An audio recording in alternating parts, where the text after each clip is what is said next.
மாபெரும் தலைவர்கள் வழிநடத்திய மாண்பும் மாபெரும் வரலாற்று சிறப்பு கொண்ட இந்த சட்டமன்ற பேரவையின் 17வது சட்டமன்ற பேரவைக்கு நம்மையும் நம்ம தமிழக வெற்றிக் கழகத்தை சார்ந்த சட்டமன்ற உறுப்பினர்களையும் தேர்ந்தெடுத்து அனுப்பின நிரந்தரமாக என் நெஞ்சில் குடியிருக்கும் தாயன்புமிக்க தமிழக மக்கள் அனைவருக்கும்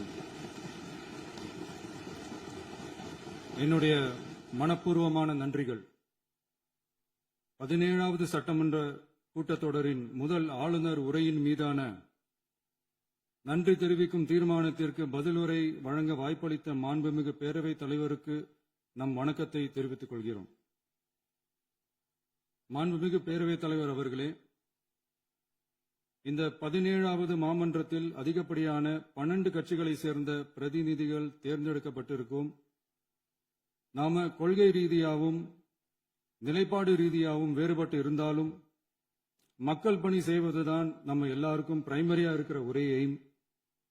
அந்த வகையில தான் நம்ம எல்லாருமே நம்ம மக்களால் அங்கீகரிக்கப்பட்டு சட்டமன்றத்திற்கு வந்திருக்கிறோம்.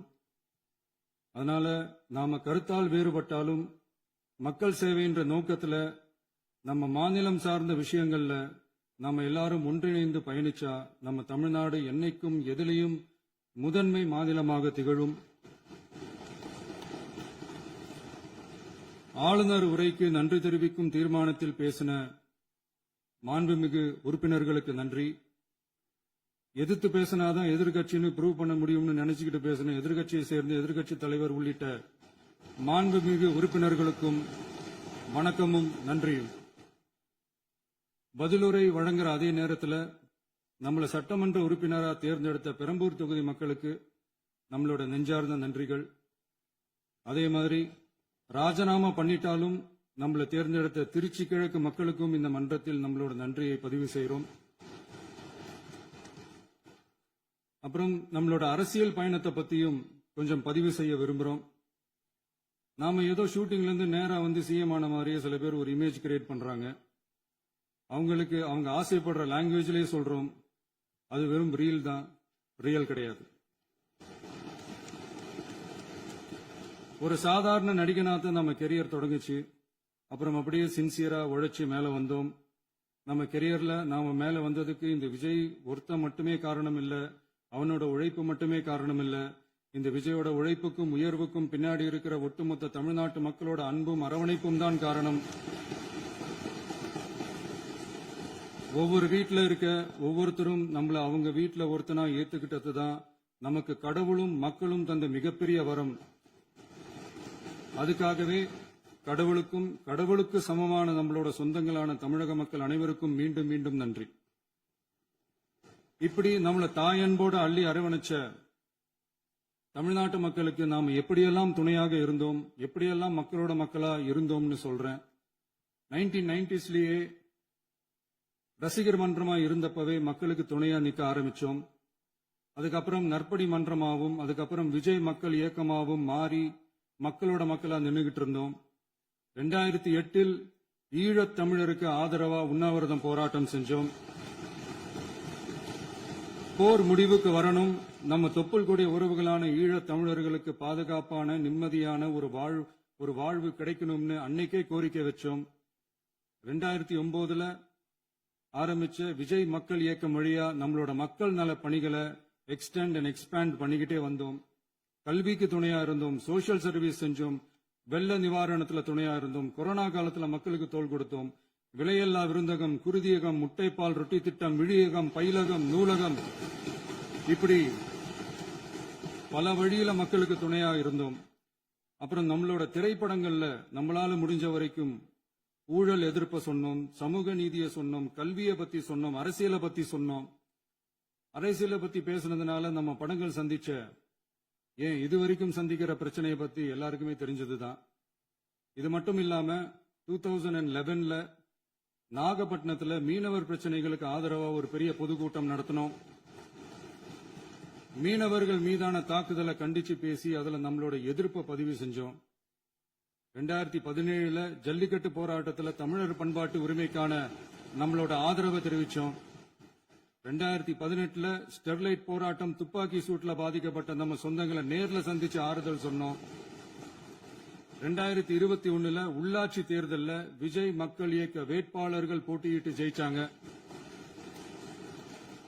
கல்வி விருது விழா நடத்தி சிறந்த மதிப்பெண் பெற்ற மாணவ மாணவிகளுக்கு ஊக்கத்தொகையும் பரிசும் கொடுத்தோம். 2024 தமிழக வெற்றி கழகத்தை ஆரம்பிச்ச உடனேயே CAA-வை எதிர்த்து அறிக்கை விட்டோம். அரசியல் கட்சி ஆரம்பிச்சு விழுப்புரம் மாவட்டத்தில் விக்கிரவாண்டியில நம்மளோட முதல் மாநில மாநாட்டிய வெற்றி கொள்கை திருவிழாவை நடத்தினோம். தந்தை பெரியார், பெருந்தலைவர் காமராஜர், அண்ணல் அம்பேத்கர், வீரமங்கை வேலுநாச்சியார், மக்கள் சேவகர் அஞ்சலை அம்மாள்னு நம்மளோட 5 கொள்கை தலைவர்கள் அறிவிச்சோம். இந்தியாவிலே 2 பெண் ஆளுமைகளை கொள்கை தலைவர்கள் அறிவிச்ச ஒரே கட்சி நம்ம டிவிக்கு மட்டும்தான் என்ற பெருமையோடு அறிவிச்சோம். பெரியார் சொன்ன மாதிரியே அவர் சொன்னதுல நமக்கு ஏற்புடையதை மட்டும் எடுத்துக்கிட்டோம். அவரோட கடவுள் மறுப்பு கொள்கையில நமக்கு உடன்பாடு இல்லைன்னு ஓப்பனா அறிவிச்சோம். நமக்கு கடவுள் நம்பிக்கை உண்டுன்னு அறிவிச்சோம். யாரோட நம்பிக்கைக்கும் நாம் எதிரானவங்க இல்லைன்னு தெளிவா அறிவிச்சோம். பெண் கல்வி, பெண்கள் முன்னேற்றம், சமூக சீர்திருத்தம், சமூக நீதி, இப்படி பெரியாரோட கருத்துக்களை நிறையவே ஏத்துக்கிட்டோம்னு அறிவிச்சோம். அண்ணல் அம்பேத்கரோட சம வாய்ப்பு, சம நீதி, சமத்துவத்தை ஃபாலோ பண்ணுவோம்னு அறிவிச்சோம். பெருந்தலைவர் காமராஜரோட மதச்சார்பின்மையை ஏத்துக்கிட்டதோட அவரோட நேர்மையான நிர்வாகத்தையே ஒரு கொள்கையா ஏத்துக்கிட்டோம்னு அறிவிச்சோம். வீரமங்கை வேலு நாச்சியாரோட மண் மீட்பையும் சமூக நல்லிணக்கத்தையும் பின்பற்றுவோம்னு அறிவிச்சோம். மக்கள் சேவகர் அஞ்சலை அம்மாளோட விடுதலை வேட்கையையும் மக்களோட வாழ்வாதாரத்துக்காக உறுதியாக நிற்கிறதையும் பின்பற்றுவோம்னு சொன்னோம். எல்லாருக்கும் எல்லாமும் கிடைக்கணும், எம் மதமும் நம் மதம்னு சொல்லி மதச்சார்பற்ற சமூக நீதி தான் நம்ம கொள்கைன்னு அறிவிச்சோம். நம்ம கொள்கை எதிரி யாரு, அரசியல் எதிரி யாருன்னு ஓப்பனா அறிவிச்சோம். எல்லாத்துக்கும் மேல பிறப்புக்கும் எல்லா உயிருக்கும்ன்றத நம்மளோட அடிப்படை அரசியல் கோட்பாட்டா அறிவிச்சுட்டு தான் அரசியலுக்கே வந்தோம். நம்ம மதுரை மாநாட்டில் நம்மளோட தேர்தல் அரசியல் மற்றும் ஆட்சி அதிகார அரசியல் வழிகாட்டியா அறிஞர் அண்ணாவையும் புரட்சி தலைவர் எம்ஜிஆரையும் ஏத்துக்கிட்டதா அறிவிச்சோம்.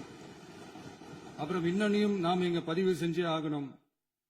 எல்லாரும் கட்சி ஆரம்பிச்சுட்டு தான் ஒவ்வொரு வீட்டுக்குள்ளேயும் போவாங்க. ஆனா நாம ஒவ்வொரு வீட்டுக்குள்ளேயும் போனதுக்கு அப்புறம் தான் கட்சியவே ஆரம்பிச்சிருக்கிறோம். ஒவ்வொரு வீட்டுல ஒவ்வொருத்தரும் நம்மள அவங்க பிள்ளையா, மகனா, அண்ணனா, தம்பியா ஏத்துக்கிட்டதும் இயல்பா நடந்துச்சு. தமிழ்நாட்டு மக்களோட மனசுக்குள்ள போறதுக்கு நாம பட்ட பாடு நமக்கு மட்டும்தான் தெரியும். இதெல்லாம் புரிஞ்சாலும் புரியாத மாதிரி இருக்கிறவங்க தான் நம்மள நடிகன் என்று சொல்லியும் நம்ம கட்சிய நடிகன் கட்சின்னு சொல்லியும் சில நக்கல், நையாண்டி இதெல்லாம் பேசுவாங்க. அதை பத்தி நமக்கு கவலை இல்லைன்னு. இப்படி நம்ம அரசியல் பயணம் ரொம்ப டிரான்ஸ்பரண்டா தான் ஆரம்பிச்சிருக்கு. இந்த 2026 தேர்தல்ல கூட்டணியே இல்லாமல் தனியா நின்னோம். மக்கள் நம்மள தெளிவா புரிஞ்சுகிட்டதாலையும் நம்ம டிவிகே தோழர்களோட உழைப்பாலையும் நாம 35% வாக்குகளை வாங்கினோம். 1,72,00,000 வாக்குகளோட தமிழ்நாட்டிலேயே தனி பெரும் கட்சியா வந்தோம். தமிழக மக்களாலையும் நம்மளோட ஆதரவு இயக்கங்களாலையும் இதோ இன்னைக்கு இங்க நம்ம டிவிகே ஆளும் கட்சியா உட்கார்ந்திருக்கிறோம். இந்த ஆளும் கட்சியா ஆனதும் அவ்வளவு சாதாரணமாலாம் நடந்துடல. 2.25 வருஷத்துல ஆட்சிக்கு வந்துட்டீங்கன்னு ரொம்ப கிண்டலா கேலியா சிலர் பேசுறாங்க. எங்களோட இந்த 2.25 வருஷ டிராவல்ல எவ்வளவு வலியும் வேதனையும் இருக்குது. நம்மளோட மக்கள் சந்திப்புக்கே அவ்வளவு இடையூறு, அவ்வளவு தடைகள், ஊர் உலகத்துல யாருக்கும் இல்லாத ஒன்னா நமக்கு மட்டுமே தனியா ஸ்பெஷலா எக்ஸ்க்ளூசிவா நிறைய நிபந்தனைகள், நெருக்கடிகள், கட்டுப்பாடுகள், நம்மளை சந்திக்க வர்ற மக்களுக்கு சரியான பாதுகாப்பு இல்லாம, நம்ம கூட்ட நிகழ்ச்சிக்கு போதுமான பாதுகாப்பு இல்லாமன்னு இன்னும் வெளியே சொல்ல முடியாத நிறைய சூழ்ச்சிகள் எல்லாத்தையும் தாண்டி தான் நாம் இந்த இடத்துக்கு வந்திருக்கிறோம். But still miles to go. நம்ம டிராவல்ல எல்லாத்துக்கும் முக்கியமா நம்மளோட சொந்தங்கள், நம்மளோட உறவுகள், 41 பேர் கரூர் சம்பவத்தில் இழந்த வேதனை எல்லாம் எப்படி சொல்றதுனே தெரியல. நம்ம மனசு விட்டு என்னைக்கும் அந்த வலியும் வேதனையும் நீங்கவே நீங்காது. அதுலயும் நம்ம மேலேயே பழி போட்ட கொடுமையெல்லாம் இருக்கும் பாருங்க, அதெல்லாம் வேற லெவலுங்க. என்னத்துக்கு அப்படியெல்லாம் செஞ்சாங்கன்னு தெரியல. அரசியல்னா இப்படியெல்லாம் கொடூரமா இருக்கணுமா என்ன? சரி விடுங்க. இந்த விஜய் இவனோட மக்களுக்காக எதையும் தாங்க தயாராகிட்டான். இவ்வளவு பெயின்ஃபுல்லான நம்ம பொலிட்டிக்கல் டிராவல்ல நம்மளோட மிகப்பெரிய ஆறுதலும் பலமும் என்ன தெரியுமா? என் நெஞ்சில் குடியிருக்கும் என்னோட தமிழ்நாட்டு மக்களும், என் உயிருக்கு உயிரான என்னோட தோழர்களும் தான். அவங்களோட பலத்தால தான். அன்னைக்கு 1967ல முன்னாள் முதல்வர் மாண்புமிகு அறிஞர் அண்ணா அவர்கள் தலைமையில் அமைஞ்ச சாமானியர்களோட ஆட்சி மாதிரி 1977ல முன்னாள் முதல்வர் மாண்புமிகு புரட்சித் தலைவர் எம்ஜிஆர் அவர்கள் தலைமையில் அமைஞ்ச மிக சாமானியர்களோட ஆட்சி மாதிரி இதோ இன்னைக்கு அதே வரிசையில 2026 சட்டமன்ற தேர்தல்ல இந்த விஜயோட தோழர்கள் இடம்பெற்ற ஒரு மிக மிக சாமானியர்களின் ஆட்சி அமைஞ்சிருக்கு. வாகை சூடும் வரலாறு திரும்பி இருக்கிறது. இப்படி ஒரு தீர்ப்பை மக்கள் அளிச்சதுனாலதான் தமிழக வரலாற்றில் ஒரு மகத்தான கூட்டணி ஆட்சியை நாம் அமைச்சிருக்கிறோம். இளைஞர்களால என்ன செய்ய முடியும், பெண்களால என்ன செய்ய முடியும்னு கேட்டவங்களுக்கான பதில் தான் இன்னைக்கு அமைஞ்சிருக்கிற நம்ம ஆட்சி. ஒரே ஒரு குடும்பம் மட்டும் முக்கியம்னு சொல்றது நம்மளோட ஆட்சி அதிகார அரசியல் இல்ல. தமிழ்நாட்டில் இருக்கிற ஒவ்வொரு குடும்பமும் முக்கியம்னு சொல்றது தான் நம்ம அரசியல். நம்மளோட ஆட்சி அதிகாரம் அதான் நம்மளோட மனசாட்சி உள்ள மக்களாட்சி.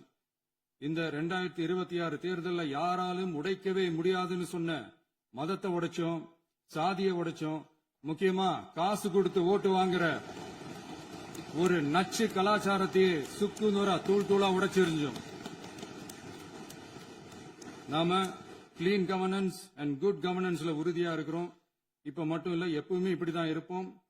இதுல 100% இது உண்மைன்றதுனாலதான் பாரம்பரியமான தினத்தந்தி பத்திரிகை ஊழலின் ஊற்றுக்கண் அடைக்கப்படுகிறதுன்னு 16/6/2026 அன்னைக்கு ஒரு தலையங்கமே எழுதியிருக்கு. ஒரு தவறு செய்தால் அது தெரிந்து செய்தால் அவன் தேவன் என்றாலும் விடமாட்டேன் என்று எம்ஜிஆர் அன்று பாடினார். அதை இன்று விஜய் செயலில் காட்டுகிறார்னு அந்த எடிட்டோரியல்ல எழுதியிருக்கு. இந்த நேரத்தில் தினத்தந்திக்கு நம்மளோட நன்றியை தெரிவிச்சுக்கிறோம். அரசியலுக்கு வந்து 2 வருஷம் தான் ஆகுது. உங்களுக்கு என்ன தெரியும், உங்களால என்ன முடியும்னு கேலியா கேட்டவங்களுக்கு தினத்தந்தியோட பதிலை இப்போதைக்கு போதும்னு நினைக்கிறேன். என்னென்னமோ செய்வான்னு சொல்றானே இந்த விஜய், பல வருஷமா இருக்கிற ஒரு பதவி வெறி பிடிச்ச அரசியலை உடைச்சி எப்படி செய்வான்னு நம்ம மக்களை யோசிச்சிருவாங்க. இதோ இப்போ நம்ம மக்களுக்கு புரிஞ்சிருக்கும். இப்பவும் சொல்றோம், இது வெறும் ஆரம்பம் தாங்க. இந்த மாபெரும் சபையிலிருந்து கேட்கிற மக்களே, நமக்கு கொஞ்சம் அவகாசம் கொடுங்க. இதுக்கு முன்னாடி, அதாவது 2017 கடைசியில இருந்து 2026 ஏப்ரல் வரைக்கும் இருந்த புண்ணியவான்கள் ஆட்சியில ஒவ்வொரு டிபார்ட்மெண்ட்லயும் போட்ட ஏராளமான ஓட்டைகளை அடைச்சிக்கிட்டே படிப்படியா மக்களுக்கு நல்லதையும் செஞ்சுக்கிட்டே வருவோம். அதனாலதான் நமக்கு எதிரா யார் யாரோ சேரவே மாட்டாங்கன்னு நினைச்சவங்க எல்லாம் ஒன்னா சேர்றாங்க. நம்ம ஆட்சிக்கு டேட்டு குறிக்கிறாங்க.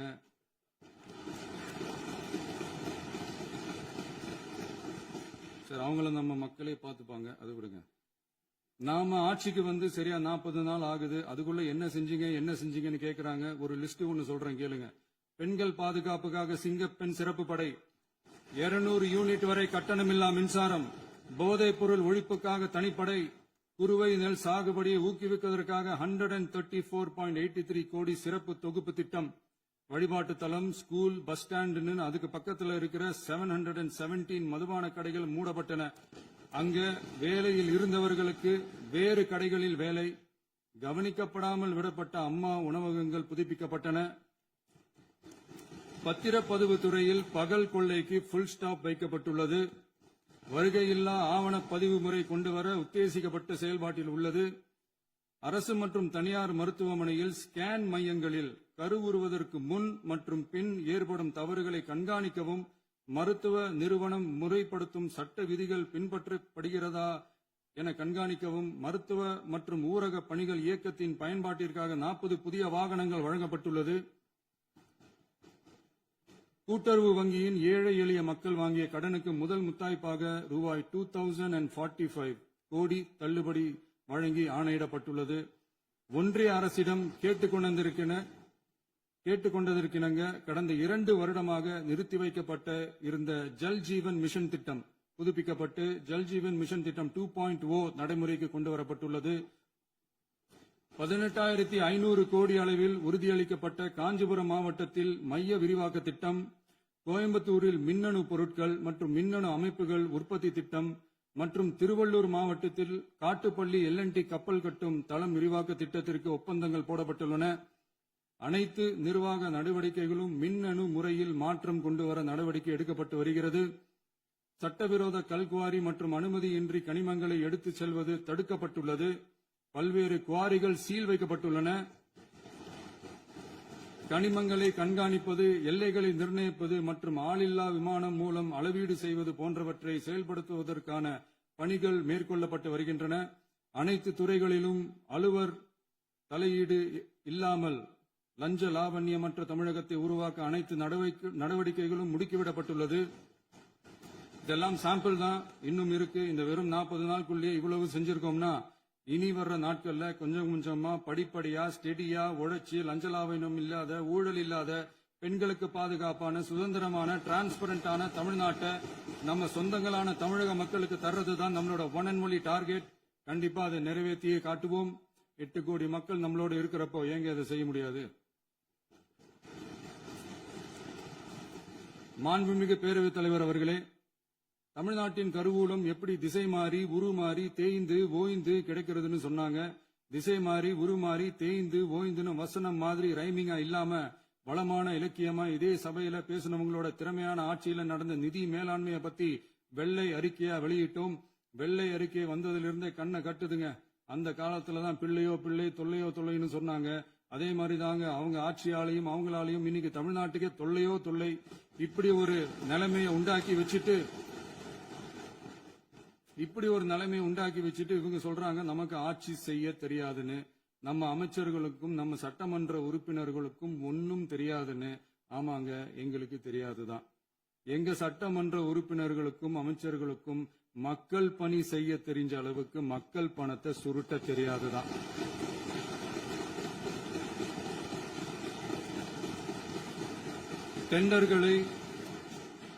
டெண்டர்களை முறைப்படுத்த தெரிஞ்ச அளவுக்கு அதோட ரேட்டை உயர்த்தி ஊழல் செய்ய தெரியாதுதான்.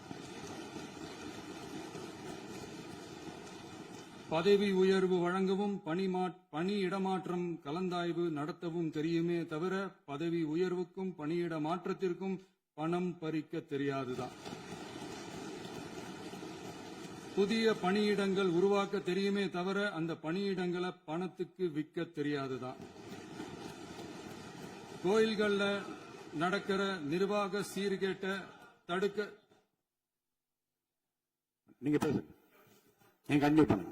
கோயில்கள்ல நடக்கிற நிர்வாக சீர்கேட்டை தடுக்க தெரியுமே தவிர கோயில் பணத்தை கொள்ளையடிக்க தெரியாதுதான். தங்கத்தை உருக்கி தாரை வார்க்க தெரியாதுதான். கனிம வளத்தை பாதுகாக்க தெரிஞ்ச அளவுக்கு கனிமத்தை வித்து கொள்ளையடிக்க தெரியாதுதான். அரசு வருமானத்தை அரசு கஜானாவுக்கு மாத்த தெரிஞ்ச அளவுக்கு அந்த பணத்தை தனிப்பட்ட கஜானாவுக்கு மடை மாத்த தெரியாதுதான். போதை கலாச்சாரத்தை தடுக்க தெரிஞ்சவங்களுக்கு போதை கலாச்சாரத்தை வளர்க்க தெரியாதுதான். நம்ம குடும்பத்தில் இருக்கிற பாட்டி, அம்மா, அக்கா, தங்கச்சி, குழந்தைங்களை, பெண்களை மதிக்க தெரிஞ்சவங்களுக்கு ஓசி பஸ், 1000 ரூபாய் கேஸ், இப்படிலாம் பேச தெரியாதுதான். எங்க உறுப்பினர்களுக்கும் அமைச்சர்களுக்கும் மக்கள் சேவை தெரிந்த அளவிற்கு சுயநல தேவையை செஞ்சிக்க தெரியாதுதான். அதனாலதான் சொல்றோம், எங்களை பார்த்து எதுவும் தெரியாதுன்னு சொல்றவங்களுக்கு சொல்றோம், இதெல்லாம் எங்களுக்கு தெரியாதுதான். உங்களை மாதிரி முறைகேடுகளை செய்யறத நாங்க தெரிஞ்சுக்கவும் போறதில்ல, தெரிஞ்சுக்கவும் ஆசைப்படல. அத கடைசி வரைக்கும் எங்களுக்கு தெரியாமலே இருந்துட்டு போகட்டும். அதனால நாங்களும் எங்க மக்களும் வெரி வெரி ஹாப்பி தான். மாண்புமிகு பேரவைத் தலைவர் அவர்களே, எதிர்ப்பவர்கள் எதிர்க்கட்சி என்பதற்காக எங்கள் ஆட்சி மீது 1000 பழி போடலாம். ஆனாலும் தமிழக மக்களுக்கு உண்மையை உணர்த்திகை மாநிலமாக இருந்தாலும் கடந்த காலங்களில் ஏற்பட்ட நிர்வாக குளறுபடிகளும் மின்சார சாதனங்கள் மற்றும் மின் மாற்றிகளில் ஏற்படும் பழுதாலும் வேண்டுமென்றே சிலரின் நடவடிக்கைகளாலும் இந்த மின்வெட்டிற்கு காரணமாக உள்ளது. மின் விநியோக மீட்பு நடவடிக்கைகளை ஒருங்கிணைப்பதற்காக எதிர்பாராமல் இரவு நேரங்களில் ஏற்படும் மின் தடங்களை விரைந்து சரி செய்வதில் 10 உயர்மட்ட கண்காணிப்பு குழுக்கள் மற்றும் 125 சிறப்பு மின் தடை நீக்க ரோந்து வாகனங்கள் வழங்கப்பட்டு 24 மணி நேரமும் கண்காணிக்கப்படுகிறது. கூடுதலாக தற்போது 77 புதிய மின் தடை நீக்க மையங்களும் உருவாக்கப்பட்டுள்ளன. விரைவில் இந்த மின்வெட்டு நிலைமை அறவே நீக்கப்படும். மாண்புமிகு பேரவைத் தலைவர் அவர்களே, நம்ம விவசாயிகள் எல்லாரும் நம்மள நல்லா புரிஞ்சுக்கிட்டு தமிழக வெற்றி கழகத்தை ஏத்துக்கிட்டாலும் எதிர்க்கட்சிகளோட தூண்டுதலால சில இடங்கள்ல சில போராட்டங்கள் நடக்குது. எதிர்க்கட்சிகள் என்னதான் சித்து வேலை செஞ்சாலும் விவசாய பெருமக்கள் எல்லாரும் நம்ம ஆட்சி அவங்களுக்கான ஆட்சி தான் நல்லா புரிஞ்சுதான் வச்சிருக்கிறாங்க. இந்த வருஷம் எல்னினோ விளைவா எப்பவும் இருக்கிறத விட இந்த டைம் மழை குறையுங்கிறதையும் நம்ம விவசாயிகள் உணர்ந்துதான் இருப்பாங்க. இருந்தாலும் நம்ம அரசு நம்ம விவசாயிகளோட வாழ்வாதாரத்துக்காக பக்கபலமாகவும் உறுதியாகவும் துணை நிற்கும்ங்கிறத தெரிவிச்சுக்கிறோம். நம்ம தமிழகத்தில் ஏற்கனவே நடந்த அதி அற்புதமான சூப்பரான நிர்வாக திறன் கொண்ட 50 வருஷ அரசியல் அனுபவம் கொண்ட 2.0, 3.0, 4.0 பல 0.0 மாடல் ஆட்சி நடத்த கனவு கண்டவங்களோட அட்டகாசமான ஆட்சிக்காரங்க பல்வேறு விதமான நிதி நெருக்கடியை நம்ம மக்களுக்கும் நமக்கும் பரிசா கொடுத்துட்டு போய் இருந்தாலும் கூட்டுறவு வங்கிகளின் மூலம் 75,000 வரை பயிர்கடன் பெற்று குறு சிறு இதர பெரு விவசாயிகளுக்கு 100% முழுமையான பயிர்கடன் தள்ளுபடியும் 75,000க்கு மேல் கடன் பெற்றவர்களுக்கு குறைந்தபட்சமாக 35,000 பண பயன் கிடைக்கும் அளவிற்கு மொத்தம் 14,43,504 விவசாயிகளுக்கு ரூபாய் 5,932.23 கோடி பயிர்கடன் தள்ளுபடி வழங்கப்பட்டுள்ளது. மாண்புமிகு பேரவைத் தலைவர் அவர்களே, நாம ஒன்றியத்தில் கூட்டுறவு கூட்டாட்சி, மாநிலத்தில் சுயாட்சி என்ற கொள்கையை கொண்டவங்க தான் ஏற்கனவே அறிவிச்சிருக்கிறோம். தற்போதைய ஒன்றிய அரசு சார்ந்த கட்சியுடன் அரசியலில் கொள்கை அளவில் நேர் எதிராக நிக்கிறவங்க தான் நாம. அதே சமயத்தில் எதுக்கெடுத்தாலும் கண்ணை மூடிக்கிட்டு ஒன்றிய அரசோட மோதல் போக்கை விரும்புறவங்க நாம இல்ல. நமக்கு எப்பவுமே தமிழகத்தின் வளர்ச்சி மட்டும்தான் முக்கியம். அதுக்காக நம்மளோட அரசியல் ரீதியான கொள்கைகளையோ மாநில உரிமைகளையோ கொஞ்சம் கூட விட்டு கொடுக்கவே மாட்டோம். அதுல ரொம்ப தெளிவாகவும் உறுதியாகவும் இருக்கிறோம். இனியும் இப்படித்தான் இருப்போம். அதுல ஒருபோதும் மாற்றமே இருக்காது. அதனால இதுல யாரு திசை திருப்ப வேலையில் ஈடுபட்டாலும் அவங்க எல்லாரும் மக்கள் மத்தியில் தோற்பது உறுதி. எனவே நம்ம மக்களுக்கோ சிறுபான்மை சகோதரர்களுக்கோ நம்ம ஆதரவு இயக்கங்களுக்கோ எந்தவித சந்தேகமும் வேண்டாம். நாம் யாரோட டீமும் இல்ல. நாம எப்பவுமே பியூரான பீப்புள்ஸ் டீம். இன்னும் சொல்ல போனா நாம secular team, social justice team. மாண்புமிகு பேரவைத் தலைவர் அவர்களே, அரசு விழாக்கள், கல்வி நிறுவனங்கள் மற்றும் பல அதிகாரப்பூர்வ நிகழ்ச்சிகளோட தொடக்கத்துல நம்ம தமிழ்தாய் வாழ்த்த பாடுறதுதான் வழக்கமா இருக்கு. தமிழ்தாய் வாழ்த்த பொறுத்த வரைக்கும் நம் அரசு இதுல நம்மளோட உறுதியான நிலைப்பாட்டை ஒன்றிய அரசுக்கு மிக தெளிவா தெரிவிச்சிருக்கு. அது இல்லாம இதில் மாநில அரசின் கொள்கைக்கு ஏற்ப ஒன்றிய அரசின் அறிவிக்கையில் திருத்தம் மேற்கொள்ள கோரிக்கையும் விடுக்கப்பட்டுள்ளது. நீட் தேர்வை பொறுத்தவரை கிராமப்புற மற்றும் பொருளாதார ரீதியாக பின்தங்கிய மாணவர்களுக்கு சமமான வாய்ப்பை வழங்குவதில்லை. மருத்துவ கல்வியில் சமூக நீதி மற்றும் சம வாய்ப்பை நீட் பாதிக்கிறது என்பதை உணர்கிறோம். எனவே மருத்துவ படிப்புகளுக்கான சேர்க்கையை 12ஆம் வகுப்பு மதிப்பெண்களின் அடிப்படையில் நடத்த வேண்டும் என்று நமது அரசு வலியுறுத்தி வருகிறது. மத்திய அரசிடம் நீட்டிலிருந்து தமிழ்நாட்டிற்கு விலக்கு வழங்க வேண்டும் என்று கோரிக்கை விடுத்துள்ளது. மாண்புமிகு பேரவைத் தலைவர் அவர்களே, பேரறிஞர் அண்ணா அவர்கள் தலைமையிலான அரசு 1968இல் இருமொழி கொள்கையை நடைமுறைப்படுத்தியது. தமிழ் ஆட்சி மொழி, தமிழ் மொழியை பாதுகாப்பது, மாணவர்களுக்கு ஆங்கிலத்தின் மூலம் உலக அளவிலான வாய்ப்புகளை வழங்குவது, எந்த ஒரு மொழியையும் கட்டாயமாக திணிப்பதை தவிர்ப்பது மற்றும் எதிர்ப்பது, நிலத்தின் மொழி மற்றும் பண்பாட்டு அடையாளத்தை பேணுவது என்பதை நம் தமிழக வெற்றிக் கழக ஆட்சி ஏற்றுக்கொண்டுள்ளது. எனவே தமிழ்நாட்டில் தமிழ் ஆட்சி மொழி மற்றும் இருமொழி கொள்கை என்பதில் நமக்கு மாற்று கருத்தே இல்லை. மாண்புமிகு பேரவைத் தலைவர் அவர்களே, கடந்த 11/6/2026 அன்று நடந்த நிதி ஆயோக் கூட்டத்தில் தமிழ்நாடு அரசின் சார்பாக கலந்து கொண்டு வறுமையற்ற தமிழ்நாடு இயக்கம் உருவாக்க தேவையான நிதியையும், தமிழ்நாட்டுக்கு 2 எய்ம்ஸ் மருத்துவமனைகளை தருமாறும், மருத்துவம் மற்றும் பல் மருத்துவ படிப்பிற்கு 12ஆம் வகுப்பு மதிப்பெண் அடிப்படையில் இடங்களை நிரப்புதல் குறித்தும், செயற்கை நுண்ணறிவு தொடக்க நிறுவன வளர்ப்பு மையங்கள் தமிழ்நாட்டில் அமைக்கவும், இளைஞர் திறன் மற்றும் வேலைவாய்ப்பு இயக்கம் செயல்படுத்த வேண்டியும், பெண்கள் தலைமையிலான வளர்ச்சி குறித்தும், மீனவ சமுதாயங்களின் வாழ்வாதாரம் மற்றும் மீன்பிடி படகுகள் மற்றும் மீனவர்களை விடுவித்தல் குறித்து நிரந்தர நடவடிக்கை எடுக்க வேண்டியும், காலநிலை தாங்கும் தன்மை பெருந்திட்டம் 2045இல் கீழ் விண்வெளி உற்பத்தி மையத்தை தேசிய விண்வெளி உற்பத்தி மையமாக அறிவிக்க கோரியும், தமிழ்நாட்டில் சாலை போக்குவரத்து, நெடுஞ்சாலை மற்றும் ரயில்வே அமைச்சகத்தின் மேம்பாட்டு குறித்தும், அனைத்து கிராமங்களையும் டிஜிட்டல் இணைப்பு வசதி ஏற்படுத்துதல் குறித்தும், கூட்டு குடிநீர் திட்டம் தொடரவும், அரசின் விழாக்களில் தமிழ்தாய் வாழ்த்துக்கான முதலிடத்திற்கான கோரிக்கையும், மேகதாது அணை கட்டுமான நிறுத்தத்தை உறுதிப்படுத்தவும், மாநிலத்தின் மீது மும்மொழி கொள்கையை வற்புறுத்தாமல் புதிய கல்விக் கொள்கையை திணிக்காமல் தமிழகத்திற்கான கல்வித் தொகை ரூபாய் 3284 கோடியை விடுவிக்க கோரியும், ஆண்டுதோறும் 5 லட்சம் இளைஞர்களுக்கு உதவித் தொகையுடன் கூடிய பணியினை தொழில்நுட்ப பயிற்சி வழங்க ஒத்துழைப்பு வழங்குமாறும், ஒகேனக்கல் 3ஆம் கட்ட கூட்டு குடிநீர் திட்டத்திற்கான நிதி ரூபாய் 2283.40 விடுவிக்கவும், வேலை வாய்ப்பு மற்றும் வாழ்வாதாரத்துக்கான உத்தரவாத திட்டத்தின் கீழ் வேலை வாய்ப்புகளை உருவாக்க உடனடி நடவடிக்கை மேற்கொள்ள வேண்டியும் மற்றும் திருக்குறளை தேசிய இலக்கியமாக அறிவிக்குமாறும் தமிழ்நாடு சார்பில் பேசியுள்ளோம் என்பதை தெரிவித்துக் கொள்கிறோம். மாண்புமிகு பேரவைத் தலைவர் அவர்களே, அண்டை மாநிலங்களுடனான நட்புறவு ஒரு மாநிலத்தின் வளர்ச்சிக்கும் நாட்டின் ஒற்றுமைக்கும் மிகவும் அவசியமானது. தமிழ்நாடு தனது அண்டை மாநிலங்களுடன் நதி நீர் பங்கீடு, பொருளாதாரம், கல்வி, கலாச்சாரம் மற்றும் போக்குவரத்து துறைகளில் நல்லுறவை பேணி வருகிறது. பரஸ்பர மரியாதை, ஒத்துழைப்பு மற்றும் கூட்டாட்சி தத்துவத்தின் அடிப்படையில் அண்டை மாநிலங்களுடனான நட்புறவை வலுப்படுத்தவும் நமது ஆட்சியில் காக்கப்படுகிறது. மாண்புமிகு பேரவைத் தலைவர் அவர்களே, சட்டம் ஒழுங்கை பத்தி பேச்சு வந்தது. சட்டம் ஒழுங்கு சரியா இருக்கணும் அப்படின்றதுல எங்களுக்கு மாற்று கருத்தே கிடையாது. கண்டிப்பா லா அண்ட் ஆர்டர் கரெக்டா இருக்கணும், கரெக்டா இருக்கும், இருக்க வைப்போம். அதே மாதிரி பெண்கள் பாதிக்கப்படுறதையும் இங்க யாராலையும் சகிச்சுக்கவே முடியாது. அதுக்கான கடுமையான நடவடிக்கைகள் நம்ம அரசு எடுத்துக்கிட்டு இருக்கிறோம்.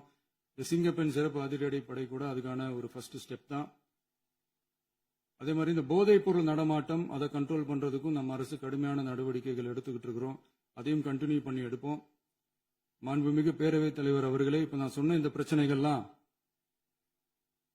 2026 போன மாசம் மே மாசம் 10ஆம் தேதி புதுசா வந்துடல.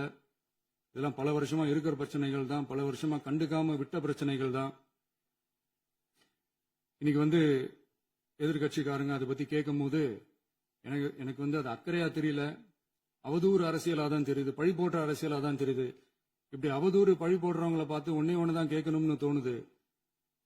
கடந்த 9-10 மாசமா நம்ம ஸ்டேட்ல சட்டம் ஒழுங்கு டிஜிபியே இல்ல. சட்டம் ஒழுங்கு டிஜிபியை போடுங்கன்னு சொல்லி எல்லாம் ஓஞ்சி போயிட்டோம். போன ஆட்சியில நடந்ததுக்கெல்லாம் இப்பதான் விடையே கண்டுபிடிக்கிறோம் நம்ம ஆட்சியில்.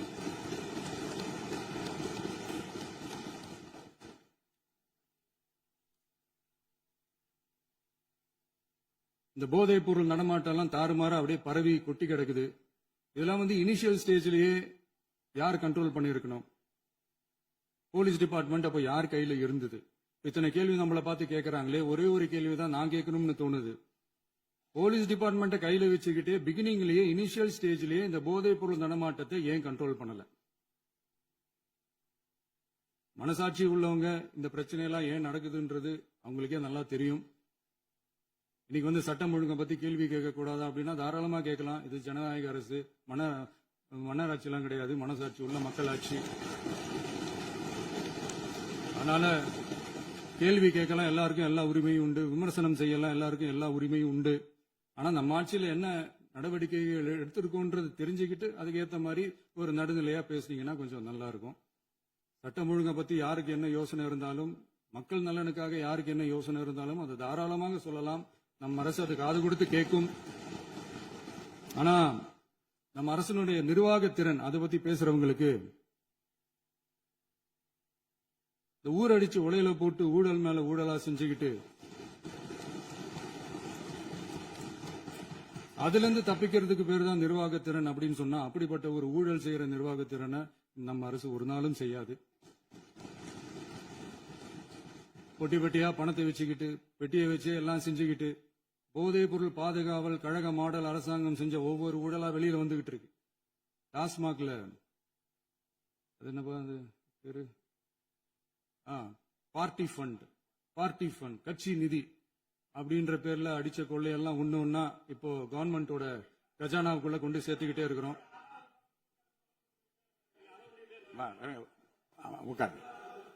மாண்புமிகு முதல்வர்கள் பதிலுரைக்கு பிறகு முதல்வர் பதிலுரைக்கு பிறகு நேரம் தரேன். அப்ப பேசட்டும், அவங்க பேசட்டும், அவங்கள பேச அனுமதி. உட்காருங்க, உட்காருங்க.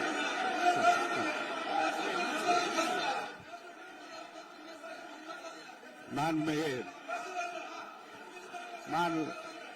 அலோவ் பண்றேன் உட்காருங்க. மாண்பு உறுப்பினர்கள் நீங்க இங்க உட்காருங்க, அமைதியா உட்காரு. நீங்க எல்லாம் உட்காருங்க. உட்காருங்க, உட்காருங்க. மாண்புமிகு நீங்க எல்லாரும் உட்காருங்க, உட்காருங்க, உட்காருங்க, உட்காருங்க, உட்காருங்க. அமைதியா உட்காருங்க. இருங்க, உட்காருங்க. அப்புறம் நீங்க என்ன உட்காருங்க, நான் கொடுங்க, உட்காருங்க. நான் பாயிண்ட் ஆஃப் வர கொடுங்க, நான் கொடுக்குறேன். உட்காருங்க, உட்காருங்க, உட்காருங்க, உட்காருங்க, உட்காருங்க, உட்காருங்க, உட்காருங்க, உட்காருங்க, உட்காருங்க, உட்காருங்க, உட்காருங்க. மாண்புமிகு முதல்வர் அவர்கள் கோர்வையாக நிதானமாக சொல்லிக் கொண்டே இருக்கிறார். நீங்க குறிப்பெடுத்து வைத்துக் கொள்ளுங்கள். பேசி முடித்தவுடன் நான் உங்களுக்கு அவகாசம் தருகிறேன். நீங்க ஒன்னு ஒன்னா சொல்லுங்க, என்ன என்பது நீங்க சொல்லுங்க. உங்க சொல்லுகிற வாய்ப்பை நான் உங்களுக்கு தருகிறேன். இப்பொழுது மாண்புமிகு முதலமைச்சர் உங்கள் உரையை தொடரலாம்.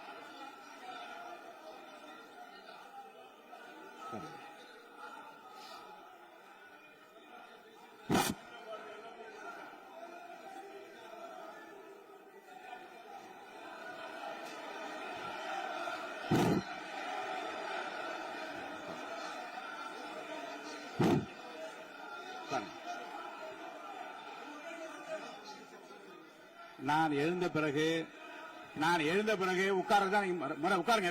எல்லாரும் உட்காருங்க. தேசிய உட்கார். நான் அனுபவம் பண்றேன். உட்காருங்க, அமைதியா உட்காருங்க. நான் அனுபவம் பண்றேன். அமைதியா உட்காருங்க, உட்காருங்க. அங்க இருந்து குரல் கொடுக்காதீங்க. உட்காருங்க.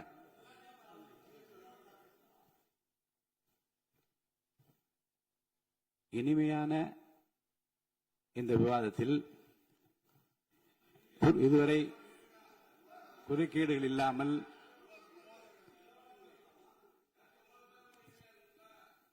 அமைதியா இருங்க. மாண்புமிகு முதல்வர் அவர்கள் பேசி முடித்தவுடன் பாயிண்ட் ஆஃப் ஆர்டர் கேட்டிருக்கேன், நான் அனுமதிக்கிறேன். எதிர்க்கட்சி தலைவருக்கு மட்டும் நான் அனுமதி தருகிறேன். அவர் எழுந்து பேசலாம். மாண்பு முதலமைச்சர் நீங்க கண்டினியூ பண்ணி முடிக்கலாம். நீ எல்லாரும் எழுந்துச்சீங்கன்னா சரி வராது. உட்காருங்க, நான் சொல்லியிருக்கேன். உட்காருங்க, உட்காருங்க, உட்காருங்க.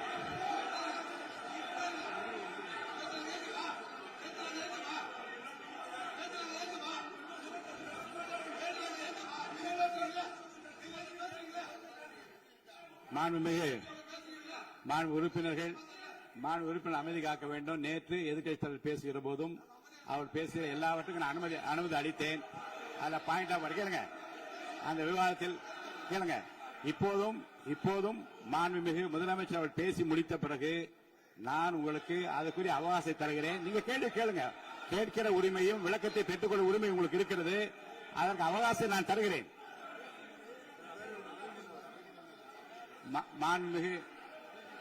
மாண்புமிகு உறுப்பினர் அமருங்க. நான் தீர்ப்பை சொல்லுகிறேன். மாண்புமிகு முதலமைச்சர் அவர்கள் பேசி முடித்தவுடன் எதிர்க்கட்சி தலைவருக்கு அந்த வாய்ப்பை நான் தருகிறேன். நிச்சயமா அந்த கேள்வி கேட்கலாம். உட்காருங்க எல்லாரும். பேரவை முன்னவர் பேசுங்க. மாண்பு பேரவைத் தலைவர் அவர்களே, இன்று இவர்கள் முயற்சி செய்வது அவர் ஆளுங்கட்சியாக இருக்கின்ற போது இருங்க, நான் சொல்லிடுறேன் பிளீஸ்.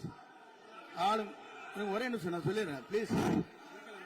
ஆளும் கட்சியாக இருக்கின்ற போது நீங்கள் சொன்ன ஒரே வார்த்தை, நாங்கள் பேசி முடித்ததற்கு பிறகு குறிப்பிடுத்துவிட்டு நீங்கள் எந்த கேள்வி வேண்டுமானாலும் கேட்கலாம் என்று ஒரு முறையை நீங்கள் பின்பற்றினீர்கள். அதே முறையை இப்போது பின்பற்ற வேண்டும் என்று கேட்டுக்கொள்கிறேன்.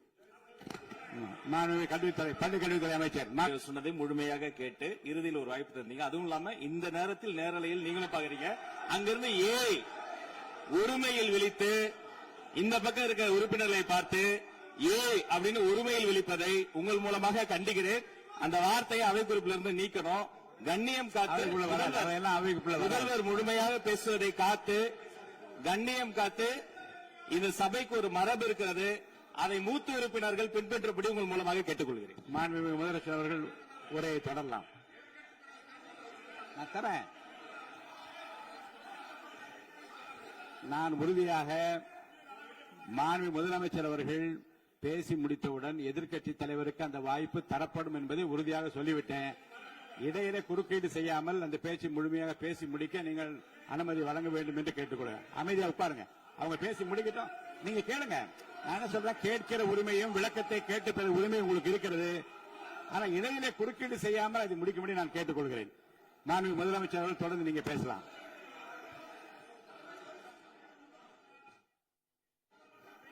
எதிர்க்கட்சி தலைவர் அவர்கள் உங்கள் கட்சியினுடைய உறுப்பினரை அமைதிப்படுத்த வேண்டும் என்று நான் கேட்டுக்கொள்கிறேன். உங்களுக்கு வாய்ப்பு தரவில்லை என்றால் அவர் எழுந்து நிற்பதில் நியாயம் இருக்கு. வாய்ப்பு தரப்போகிறேன். மாண்பு முதலமைச்சர் அவர்கள் பேசி முடித்தவுடன் உங்களுக்கு வாய்ப்பு தரப்படும். அதுவரைக்கும் உங்களுடைய உறுப்பினரை அமைதி காக்க நீங்கள் தான் பார்த்துக் கொள்ள வேண்டும். மாண்பு அவை முன்னவர். மாண்பு பேரவைத் தலைவர் அவர்களே, அவர் அப்போது சொன்னது வேறு, இப்போது நடந்து கொள்கிற முறைகள் வேறாக இருக்கிறது. அன்றைக்கு அவர் சொல்லுகிற போது அமைச்சர் அத்தனை பேரும் பேசி முடித்ததற்கு பிறகு உங்களுடைய கருத்துக்கள் யாராவது தெரிவிக்கலாம். இப்போது பின்பற்றினால் நன்றாக இருக்கும். நீங்கள் அதற்காகத்தான் சொன்னீர்கள். முதலமைச்சர் பேசியதற்கு பிறகு எதிர்க்கட்சி தலைவர் அவர்கள் பேசுவதற்கு வாய்ப்பளிக்கிறோம் என்று சொல்லியிருக்கிறார்கள். ஆகவேதான் அந்த வாய்ப்பை நீங்கள் இல்ல அது பதில் சொல்லணும்னு கேட்டிருக்காங்க. பதில் சொல்லணும் சொல்லியிருக்காங்க. பதில் சொல்லினா தங்க பிரச்சனை இல்ல, அப்படி இல்ல. ஆகவே இல்ல நேற்றைய தினம் நீங்கள் அப்படி பேசிக் கொண்டது ஆறாவது இல்ல. நேற்றைய தினம் நீங்கள் பேசுகிற போது ஆறாவது குறுக்கிட்டார்களா? நீங்கள் பேசுகிற போது யாருமே குறுக்கிடவில்லை. நீங்க எவ்வளவு பேசினீர்கள், எவ்வளவு வார்த்தைகள் பேசினீர்கள் என்பதெல்லாம் எங்களுக்கு தெரியும். யாருமே அதில் குறுக்கிடவில்லை. இது முதலமைச்சர், எங்கள் முதலமைச்சர் எதிர்க்கட்சி தலைவர் பேசுகிற போது யாரும் குறுக்கிட வேண்டாம் என்று சொன்னார்கள். அதை நாங்கள் பின்பற்றினோம். ஆனால் இன்றைக்கு நீங்கள் பின்பற்றவில்லை என்றால் வேதனையாக இருக்கிறார். முன்னவர் நேற்று எதிர்க்கட்சி தலைவர் பேசுகிற போது அடுக்கடுக்காக குற்றச்சாட்டுல வைத்தார். இப்போ அதற்குரிய மாண்புமிகு பொதுப்பணித்துறை அமைச்சர் கூட காலையில் அலுவலகத்தை சந்தித்து அவர்கள் சாட்டிய அந்த குற்றச்சாட்டுகளுக்கெல்லாம் ஆதாரங்களை தான் நான் கொண்டு வந்திருக்கிறேன் என்று சொன்னேன். நான் நேற்று அந்த விஷயம் நேற்றோடு முடிந்து விட்டது. ஆதாரங்களை கொடுங்கள். தக்க நேரத்தில் இதை பற்றி சொல்ல வேண்டி நேர்ந்தால் நான் இதெல்லாம் ஆய்வு செய்து உரிய நேரத்தில் அவை குறிப்பிட்டு ஏற்றுவதற்கு முன்பாக அவரிடம் காட்டி அதற்கு பிறகு அதை பற்றி முடிவெடுக்கும் என்று நான் சொன்னேன். இப்போதும் சொல்லுகிறேன், மாண்பு முதலமைச்சர் அவர்கள் பேசிக் கொண்டிருக்கிறார். பேசி முடிக்கட்டும். எதிர்க்கட்சி தலைவருக்கு உறுதியாக நான் வாய்ப்பு தருவேன். அவர் கேள்விகளை முன்வைக்கலாம், விளக்கங்களை தரலாம். இப்போதைக்கு பேரவைத் தலைவர் என்ற முறையில் என்னுடைய முடிவு இதுதான். அவையில் இருக்கக்கூடிய உறுப்பினர்கள் அமரும்படி நான் கேட்டுக்கொள்கிறேன். நான் முதலமைச்சர் அவர்கள் பேச வேண்டிய போ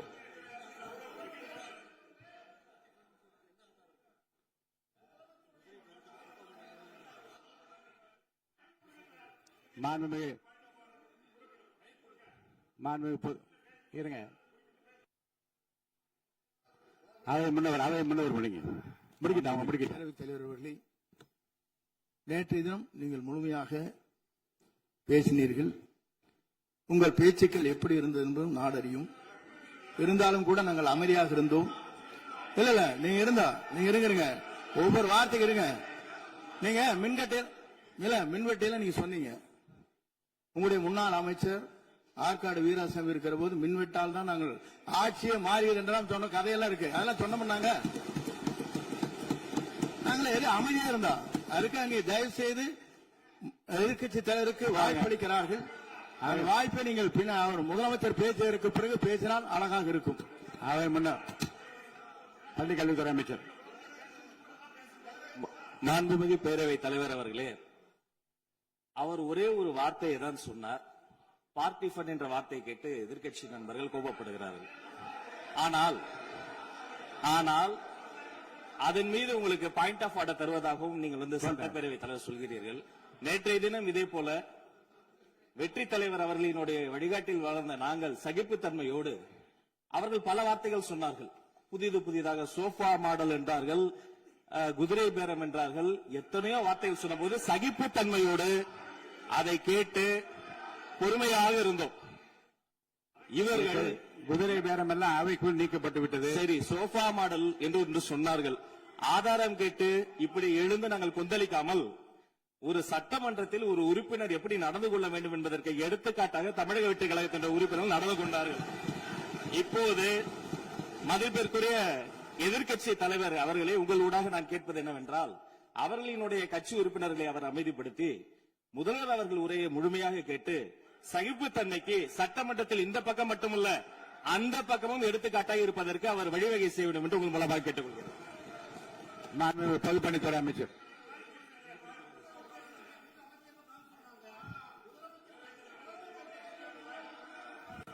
மாண்புமிகு பேரவைத் தலைவர் அவர்களே, திராவிட முன்னேற்றக் கழகம் முதல் நாளில் இந்த சபையுடைய மரபையும் பாரம்பரியத்தை பற்றியும் நமக்கு வகுப்படுத்தார்கள்.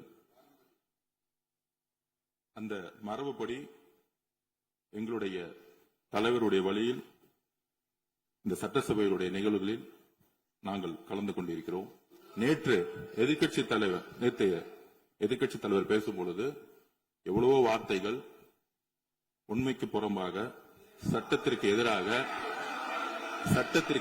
ஒரே பேசுறேன். சட்டத்திற்காக பேசும்பொழுது நாங்கள் அமைதியாக இருந்தோம். ஒரு 2-3 முறை தான் அவரு பேசும்போது மினிஸ்டர்கள் நின்னாங்க. ஆனா இன்னைக்கு மாண்புமிகு முதலமைச்சருடைய முதல் உரை கடந்த 4 நாட்களாக திராவிட முன்னேற்ற கழகம் முதலமைச்சர் ஏன் பேசலன்னு சொல்லிட்டே இருந்தாங்க. இன்னைக்கு பேச ஆரம்பிச்ச உடனே அவர் சொன்ன வார்த்தை பார்ட்டி ஃபண்ட் சொன்னார். எந்த பார்ட்டின்னு சொல்ல. ஆனா அந்த வார்த்தைகள் சொல்லி முடிஞ்ச உடனே எதற்காக முதலமைச்சருடைய பேச்ச இவங்க குறுக்கிறாங்கன்னு தெரியல. நீங்கள் சொன்னதுபடி முதலமைச்சர் பேச வேண்டும். பேசிய பின்பு கருத்துகளுக்கு பதிலளிக்க அவர்கள் பதிலளிக்க நாங்களும் பதிலளிக்க தயாராக இருக்கிறது பதிவு பண்றோம். மாண்பு முதலமைச்சர் அவர்கள்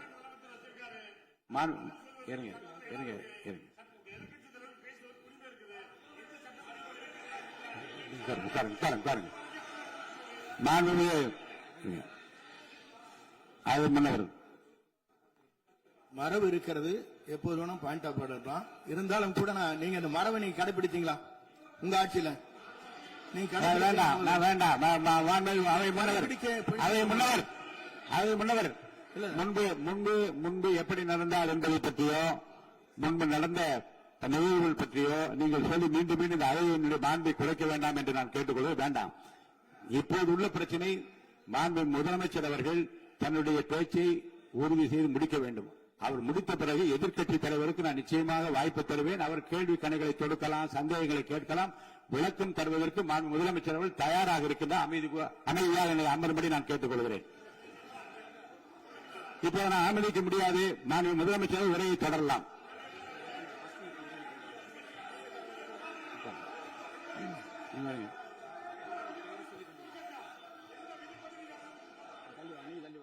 மாண்பு உறுப்பினர் ஆஸ்தின் உங்க இடத்துல போய் உட்காருங்க.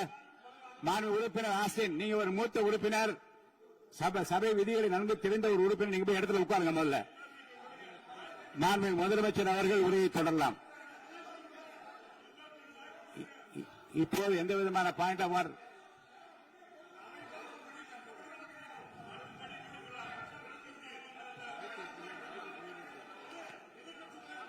நான் வாய்ப்பு இல்லை என்று சொன்னால் நீ எழுந்து நிற்பதிலே நியாயம் இருக்கிறது. உட்காருங்க.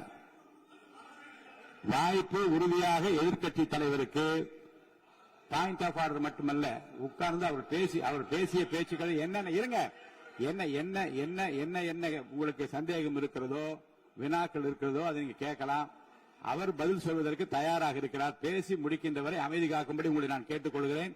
மாண்புமிகு எதிர்க்கட்சி தலைவர் முழு ஒத்துழைப்பை நீங்கள் தர வேண்டும் என்று நான் எதிர்பார்க்கிறேன்.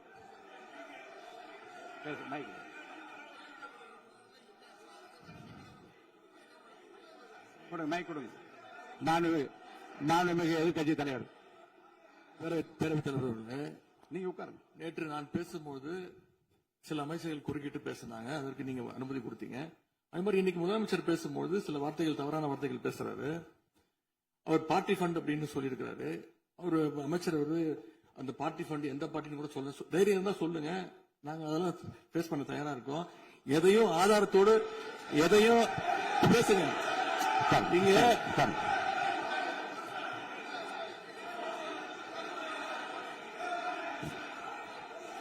மாதிரி பேரவைத் தலைவர் அவர்களே, நேற்று நான் பேசி முடிஞ்சோடனே நீங்க வந்து அவை முடிஞ்சிச்சுன்னு சொல்லிட்டீங்க.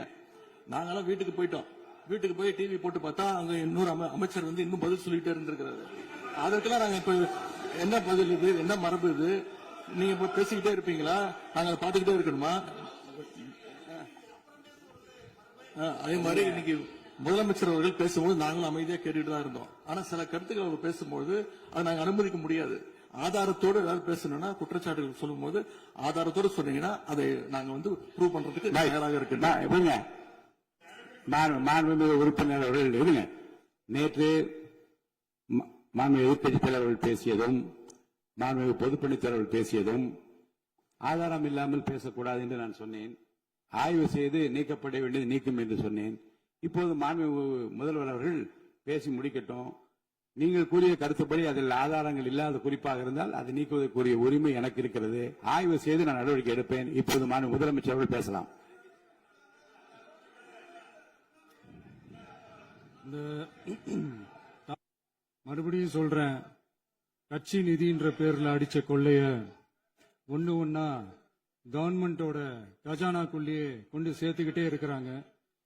இப்பவும் சொல்றேன், மக்கள் பணத்துல இருந்து ஒரு பைசா கூட தொடமாட்டோம், தொடவும் விடமாட்டோம், தொட்டா விடமாட்டோம், இதுக்கு முன்னாடி தொட்டவங்களையும் விடமாட்டோம்.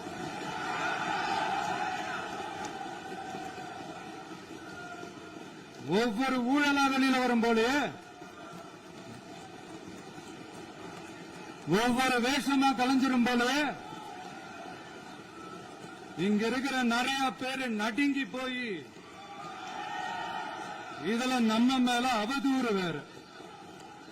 இப்ப புதுசா ஒரு வெப்பன் ஒண்ணு கொண்டு வந்திருக்காங்க. அது என்ன தெரியுமா? அவங்க தயவால தான் நம்ம ஆட்சி நடக்குதாம். மக்கள் தயவால இந்த ஆட்சி நடந்துகிட்டு இருக்கு. மனசாட்சி உள்ள சக்திகளோட ஆதரவால இந்த ஆட்சி நடந்துகிட்டு இருக்கு. நாங்க தான் அனுப்பி வச்சோம் அப்படின்றாங்களே. அனுப்பி வச்சவங்களுக்கு மினிஸ்ட்ரியில இடம் கொடுத்தா ஏன் கதறீங்க? ஏன் இவ்வளவு கோவம்? ஏன் இவ்வளவு கதறல்ஸ்? இதுல இன்னொரு முக்கியமான விஷயம், மார்க்சிஸ்ட் கம்யூனிஸ்ட் கட்சி நமக்கு ஆதரவு கொடுத்தது சுயேட்சையா எடுத்த முடிவுன்னு சொல்றாங்க.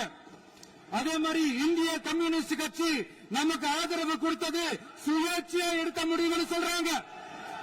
இதுல எங்க இருந்து நாங்க தான் அனுப்பி வச்சோம்னா புரியல. மக்களுக்கு நல்லா புரியும். எல்லாத்தையும் தெளிவா பார்த்துக்கிட்டு இருக்கிறாங்க.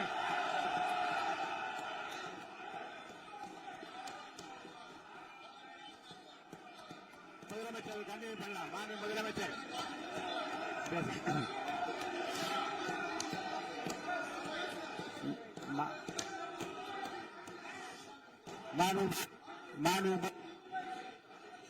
முதலமைச்சர் கண்டினியூ பண்ணலாம். நீ கண்டினியூ பண்ணலாம்.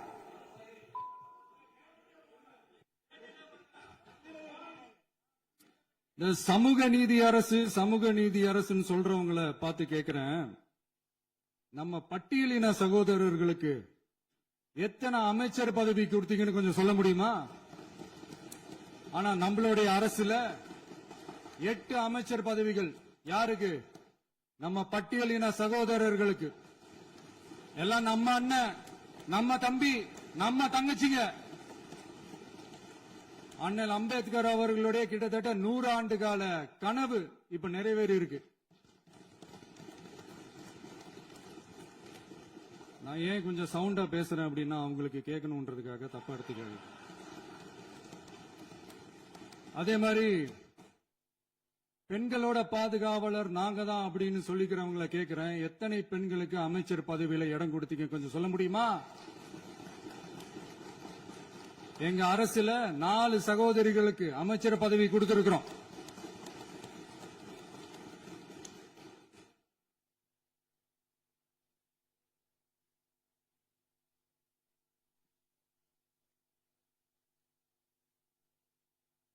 அதனால மக்களால் நிராகரிக்கப்பட்டு மக்களால் அகற்றப்பட்டவங்களுக்கு ஒண்ணு சொல்லிக்கிறோம், தப்பே செய்ய மாட்டோம், ஊழலே செய்ய மாட்டோம், நேர்மையா தான் இருப்போம், நியாயமா தான் இருப்போம் அப்படின்னு சொல்றவங்களால மட்டும்தான் கூட்டணி ஆட்சி அமைக்க முன்வரும். ஆட்சியிலையும் பங்கு, அதிகாரத்திலையும் பங்கு கொடுக்க முன்வரும். ஊழல்லையே ஊறி போனவங்களால இந்த கூட்டணி ஆட்சியோ, ஆட்சியிலையும் பங்கு, அதிகாரத்திலையும் பங்கு கொடுக்க முன்வராது.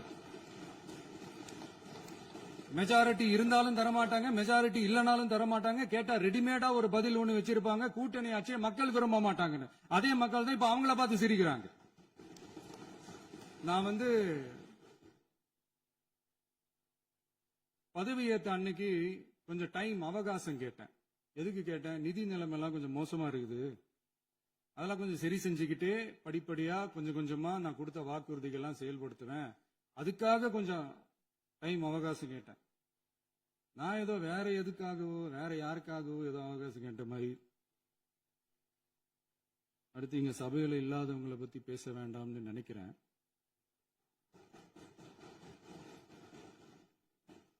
இங்க நம்மளை பத்தி அவதூறு பரப்புறதோட மட்டும் இல்லாம இப்ப நம்ம மக்கள் மேலேயும் அவதூறு பரப்ப ஆரம்பிச்சிட்டாங்க. மக்கள் நமக்கு ஓட்டு போட்டது தப்பா, குடும்பம் குடும்பமா நமக்கு ஆதரிச்சது தப்பா. இது இப்ப இல்ல, நான் சொல்றது எம்ஜிஆர் அவர்கள் காலத்திலிருந்தே. அப்பவே அவர் ஜெயிச்சப்போ அதே மக்களை தப்பு தப்பா பேசுறது. மக்கள் என்ன பண்ணிட்டாங்க, எம்ஜிஆர் என்ன பண்ணிட்டாரு, எம்ஜிஆர் என்ன இது பண்ணிட்டாரு. 50 வருஷமா ஒரே டெக்னிக்கா.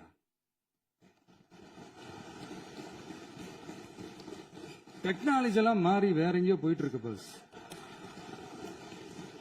இதுல கொஞ்சம் டெக்னிக் ஆச்சு கொஞ்சம் மாத்தினா கொஞ்சம் நல்லா இருக்கும். அதனால மக்களுக்கு யூஸ்ஃபுல்லா இருக்கிற மாதிரி இந்த ஆக்கப்பூர்வமான கருத்துக்களோ ஆக்கப்பூர்வமான யோசனைகளோ இருந்தா சொல்லுங்க, அதை நாங்க டெஃபரெண்டா எடுத்துக்கிறோம். ஆனா அதை விட்டுட்டு இந்த நக்கலு, நையாண்டி, சம்பந்தம் இல்லாத பேச்சு இதெல்லாம் பேசிட்டு அப்புறம் முதல்வர் பதில் சொல்லல, முதல்வருக்கு பதில் சொல்ல தெரியல அப்படின்னா அப்புறம் என்ன சோஃபா மாடல் ஆட்சியா? அது என்னன்னு புரியறதுக்கு எனக்கு ரொம்ப நாள் ஆச்சு. டீ பாய், பர்னிச்சர் பிசினஸ் எல்லாம் வேற எங்க வெளியில போய் பண்ண சொல்லுங்க. அப்படி அந்த பிசினஸ் தான் பண்ணணும்னா நிறைய பிசினஸ் பண்ற மாதிரி வெளியில போய் பண்ண சொல்லுங்க, இங்க சட்டசபைக்குள்ள வேணாம். அதனால ஆக்கப்பூர்வமான கருத்துக்கள் இருந்தா சொல்லுங்க, டெஃபினட்டா அது சரியா இருந்தா நாங்க ஏத்துக்கிறோம். எனக்கு ஒரு குட்டி கதை ஒண்ணு ஞாபகம் வருது, சொல்லாமா? ஒரு ஊர்ல ஒரு பெரியவர் வெயில் ரொம்ப ஜாஸ்தியா இருக்குன்னு சொல்லிட்டு கண்ணுக்கு மேல கை வச்சுக்கிட்டு இப்படி சுத்தி முத்தி தேடிக்கிட்டு இருந்தாராம். அப்ப கூட இருந்த ஒரு சின்ன பையன் என்ன தேடுறீங்க அப்படின்னு கேட்டானா. அதுக்கு அந்த பெரியவர் சொன்னாரா, அது ஒண்ணு இல்ல தம்பி, உங்க அப்பா இங்கதான் இருப்பாருன்னு சொன்னாங்க, அதான் தேடிக்கிட்டு இருக்கேன். எங்க உங்க அப்பாவையா காணோம்?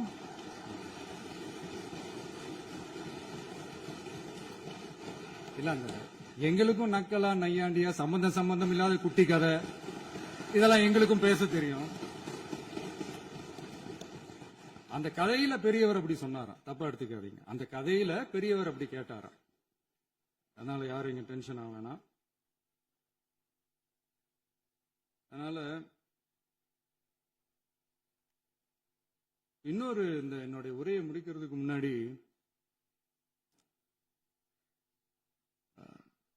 போயிட்டாங்க, பேசலாமா? உங்க கருத்துக்களை நீங்க முழுமையாக மன நிறைவோடு பேசலாம். டிவில சரி. அதான் 5 நிமிஷம் பேசினதுக்கே கொலத்தூரி இந்த ஆட்டம் அடிச்சு பேசுனா அப்புறம் என்ன பண்றது? கடைசியா நான் இந்த உரையை முடிக்கிறதுக்கு முன்னாடி ஒரு முக்கியமான ஒரு விஷயம் பத்தி சொல்லணும். ஆளுநர் உரை அன்னைக்கு இந்த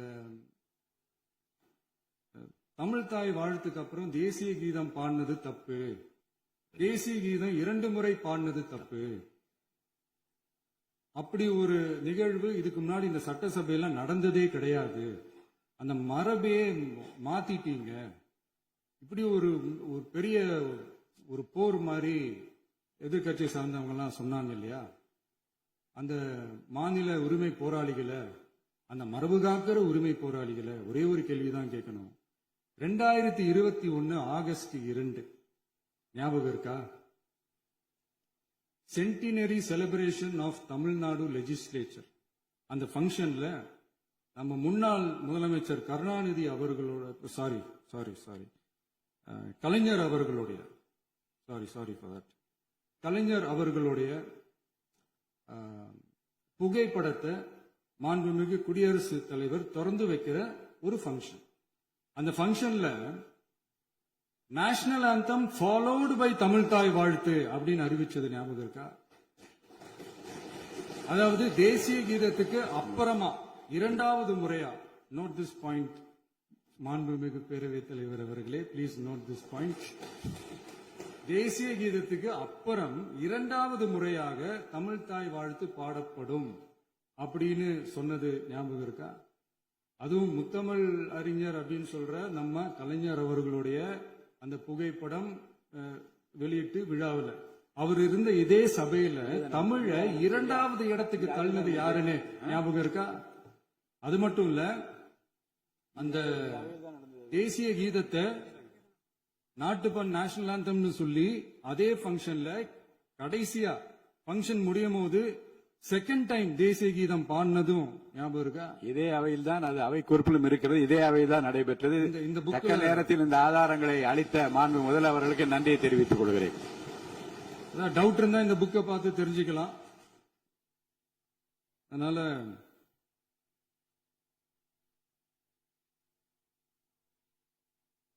இதெல்லாம் கேட்டா என்ன சொல்லுவாங்கன்னா, அது ஜனாதிபதி கலந்துகிட்ட ஃபங்க்ஷன், அதெல்லாம் அப்படிதான், அதெல்லாம் கண்டுக்க கூடாது அப்படின்னு சொல்லுவாங்க. இதே மாதிரிதான் பேசுறது ஒண்ணு, செய்யறது ஒண்ணு, செய்யறது ஒண்ணு, பேசுறது ஒண்ணு. இதெல்லாம் மக்கள் பார்த்துக்கிட்டு இருக்காங்க. எலெக்ஷனுக்கு முன்னாடி தான் அப்படி செஞ்சுக்கிட்டு இருந்தாங்க. இப்ப எலெக்ஷனுக்கு அப்புறம் அதே தான் செய்யறாங்க. இந்த விஜயையும் சாமானியர்களின் உண்மையான சமூக நீதி அரசையும் அவமானப்படுத்துறதுக்கு தான் அவங்களோட அந்த பொலிட்டிக்கல் சீனியாரிட்டி அது பயன்படுத்துது போல. சரி, செய்யட்டும் செய்யட்டும், நல்லா செய்யட்டும். இப்போ ஆனாலும் நம்மளுடைய மாநில உரிமை, மொழி உரிமை, உத்தம உத்தரர் போல வேஷம் போடுற எதிர்கட்சிக்கு ஒன்றை மட்டும் ஆணித்தரமாக சொல்றோம். உங்களை மாதிரி தமிழ் தமிழ்னு சொல்லிக்கிட்டு, மொழி, பண்பாடு, கலாச்சாரம்னு சொல்லிக்கிட்டு ரெட்டை வேஷம் போடுறவங்க நாங்க கிடையாது.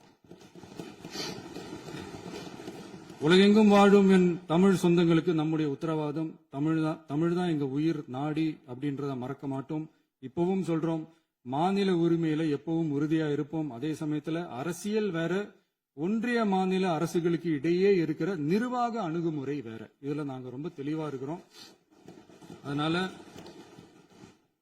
எங்களுக்கு பாடம் எடுக்கிறதா நினைச்சுக்கிட்டு உங்க வேஷத்தை நீங்களே கொஞ்சம் கொஞ்சமா கலைச்சுக்கிட்டே வர்றீங்க, மறந்துடாதீங்க. அப்புறம் நேத்து எதிர்கட்சி தலைவர், மாண்புமிகு எதிர்கட்சி தலைவர் பேசும்போது நிறைய பேசினாங்க. அதுல ஒண்ணு மட்டும், அரசு சொல்றதா நினைச்சுக்கிட்டு நம்மள இன்டைரக்டா ஈவில் அப்படின்ற அந்த வார்த்தையை யூஸ் பண்ணாங்க. எனக்கு ஒன்னே ஒண்ணுதான் சொல்லணும்னு தோணுது, ஈவில்ஸ்னு டெவில்ஸ் பேசக்கூடாது.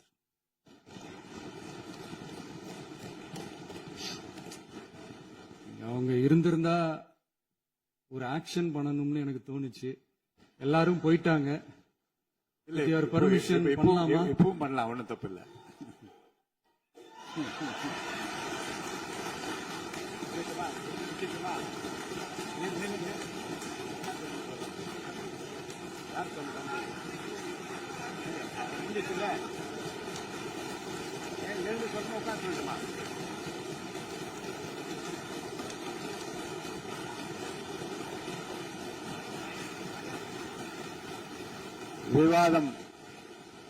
விவாதம் முடிவுற்றது.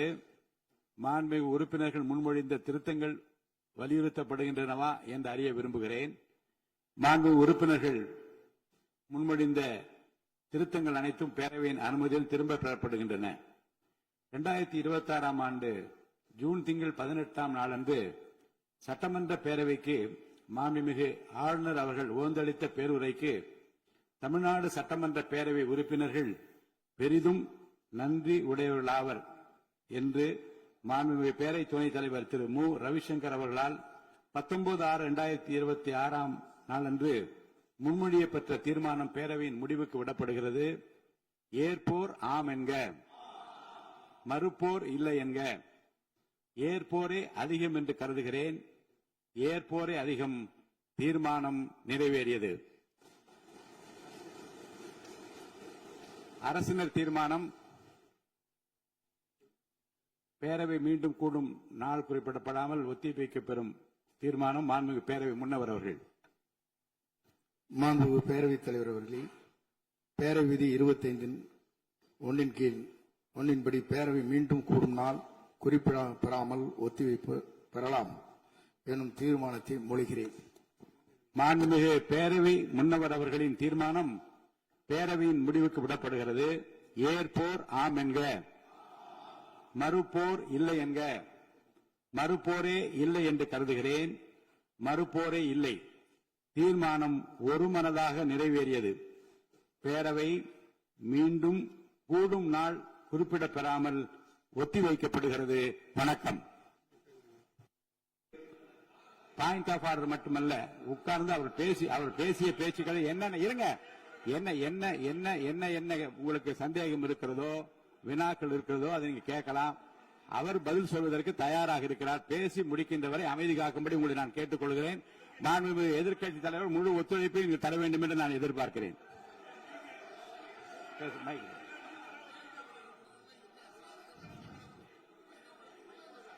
மைக் கொடுங்க. மாண்புமிகு எதிர்க்கட்சி தலைவர். பேரவைத் தலைவர் அவர்களே, நீங்க உட்காருங்க. நேற்று நான் பேசும்போது சில அமைச்சர்கள் குறுக்கிட்டு பேசினாங்க, அதற்கு நீங்க அனுமதி கொடுத்தீங்க. அது மாதிரி இன்னைக்கு முதலமைச்சர் பேசும்போது சில வார்த்தைகள், தவறான வார்த்தைகள் பேசுறாரு. அவர் பார்ட்டி ஃபண்ட் அப்படின்னு சொல்லியிருக்கிறாரு. அவர் அமைச்சர் அந்த பார்ட்டி ஃபண்ட் எந்த பார்ட்டின்னு கூட சொல்ல தைரியம் இருந்தா சொல்லுங்க, நாங்க அதெல்லாம் பேஸ் பண்ண தயாரா இருக்கோம். எதையும் ஆதாரத்தோடு எதையும் பேசுங்க. நீங்க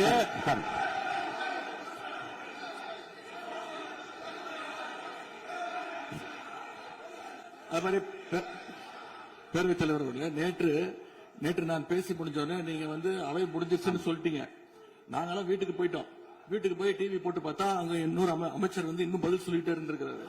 அதற்கெல்லாம் நாங்க இப்ப என்ன பதில் இது, என்ன மரபு இது? நீங்க இப்ப பேசிக்கிட்டே இருப்பீங்களா? நாங்க பாத்துக்கிட்டே இருக்கணுமா? அதே மாதிரி இன்னைக்கு முதலமைச்சர் அவர்கள் பேசும்போது நாங்களும் அமைதியா கேட்டுட்டு தான் இருந்தோம். ஆனா சில கருத்துக்கள் அவர் பேசும்போது அதை நாங்க அனுமதிக்க முடியாது. ஆதாரத்தோடு ஏதாவது பேசணும்னா, குற்றச்சாட்டுகள் சொல்லும் போது ஆதாரத்தோடு சொன்னீங்கன்னா அதை நாங்க ப்ரூவ் பண்றதுக்கு தயாராக இருக்கு. மாண்புமிகு உறுப்பினர் அவர்கள் இருங்க. நேற்று மாண்புமிகு எதிர்க்கட்சி தலைவர்கள் பேசியதும், மாண்புமிகு பொதுப்பணித் தலைவர்கள் பேசியதும் ஆதாரம் இல்லாமல் பேசக்கூடாது என்று நான் சொன்னேன். ஆய்வு செய்து நீக்கப்பட வேண்டியது நீக்கும் என்று சொன்னேன். இப்போது மாண்புமிகு முதல்வர் அவர்கள் பேசி முடிக்கட்டும். நீங்கள் கூறிய கருத்துப்படி அதில் ஆதாரங்கள் இல்லாத குறிப்பாக இருந்தால் அது நீக்குவதற்குரிய உரிமை எனக்கு இருக்கிறது. ஆய்வு செய்து நான் நடவடிக்கை எடுப்பேன். இப்போது மாண்புமிகு முதலமைச்சர் அவர்கள் பேசலாம். இந்த டாஸ்மாக் மாதிரியே பல டிபார்ட்மெண்ட்லயும், மறுபடியும் சொல்றேன், கட்சி நிதின்ற பேர்ல அடிச்ச கொள்ளைய ஒன்னா கவர்மெண்டோட கஜானாக்குள்ளேயே கொண்டு சேர்த்துக்கிட்டே இருக்கிறாங்க. இப்பவும் சொல்றேன், மக்கள் பணத்திலிருந்து ஒரு பைசா கூட தொடமாட்டோம், தொடவும் விடமாட்டோம், தொட்டா விடமாட்டோம். இதுக்கு முன்னாடி தொட்டவங்களையும் விடமாட்டோம்.